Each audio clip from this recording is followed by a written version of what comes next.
अस्सलामुअलैकुम, कैसे हैं आप सब। उम्मीद करती हूँ कि सब ठीक होंगे। मैं बनाऊँगी आज गाजर वाली खीर। तो करते हैं रेसिपी को शुरू। बिस्मिल्लाहिर्रहमानिर्रहीम। मैं बनाऊँगी आज गाजर वाली खीर, जिसके लिए मैंने लिया है दूध 3 litre, fresh milk full creamy वाला। तो पतीले में डाला है दूध और अब चलाएंगे चूल्हे में आग। बिस्मिल्लाहिर्रहमानिर्रहीम। ऊपर से लगाएंगे ढक्कन के दूध को जल्दी से बॉयल आए और थोड़ी देर के लिए आग का फ्लेम रखेंगे बिल्कुल तेज़।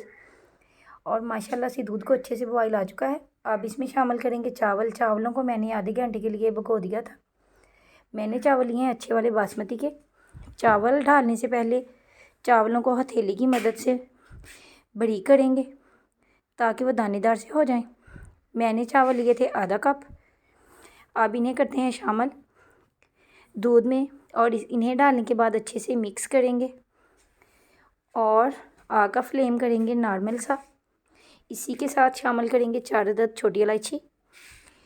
इलायची की खुशबू आए तो बड़ी अच्छी लगती है खीर, खाने में इसका टेस्ट होता है बड़ा ही मज़े का।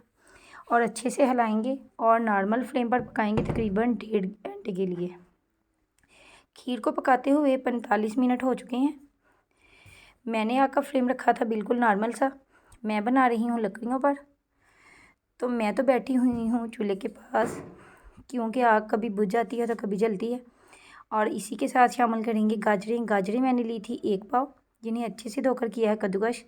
और अच्छे से मिक्स करेंगे और खीर को तकरीबन पकाते हुए 40 मिनट हो चुके हैं और पकाएंगे तकरीबन 45 मिनट के लिए और बिल्कुल नॉर्मल फ्लेम पर। और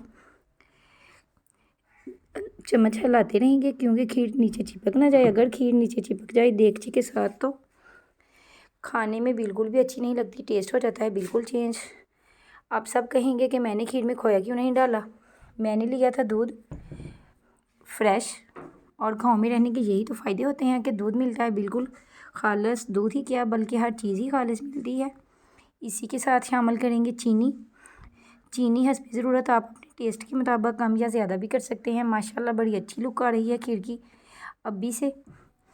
और चम्मच की मदद से चीनी डालने के बाद हिलाते रहेंगे, खीर नीचे चिपके ना। आप चेक कर सकते हैं कि कितनी अच्छी खीर पक कर तैयार हुई है और ऊपर मलाई आ चुकी है। और इसे मैं अब चूल्हे से उतारूँगी नीचे और इसमें डालूँगी कटे हुए बादाम और मेवे, जिनको मैंने अच्छे से धो लिया था। आप कोई भी ड्राई फ्रूट इस्तेमाल कर सकते हैं।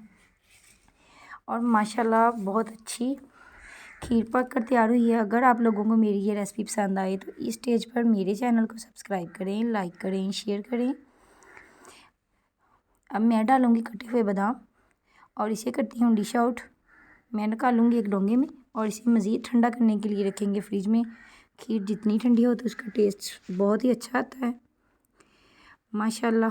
बिस्मिल्लाहिर्रहमानिर्रहीम। अल्लाह ताला हम सब के रिज़्क़ में बरकत अता फ़रमाए और दस्तरख़्वान को ऐसे ही सजाए रखे, आमीन। अब मैं गार्निश करूँगी कटे हुए बादाम और मेवे।